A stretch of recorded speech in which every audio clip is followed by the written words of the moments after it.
Izgubljena pesma. Dabar i tajna suncokreta. Meda, Laza i Caka stigli su do mesta gde Dabar u san tone kraj svog toplog gnezda.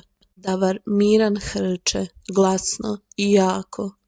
Tako slatko huče, njemu ne smeta ni sunce žarko. Laza ga polako, šapom budi meko. Probudi se, Dabre, čekamo te, potreban si preko. Dabar otvori oko, jedno pa još jedno. Zašto me budite? Spavanje je vredno.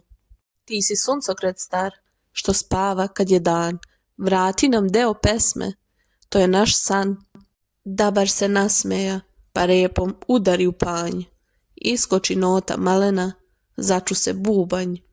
To beše nota prva, što sija od zlata, a na njoj trag piše, koji puta otvara vrata. Da nađete ton, što je snažan i jak, tražite tamo gde je najdublji mrak. Laza i Caka uzeše notu, bez mnogo pitanja, to je pećina mraka, rekoše bez skitanja. Zahvališe Dabru, što mirno opet drema i nastavlja se dalje velika šumska dilema.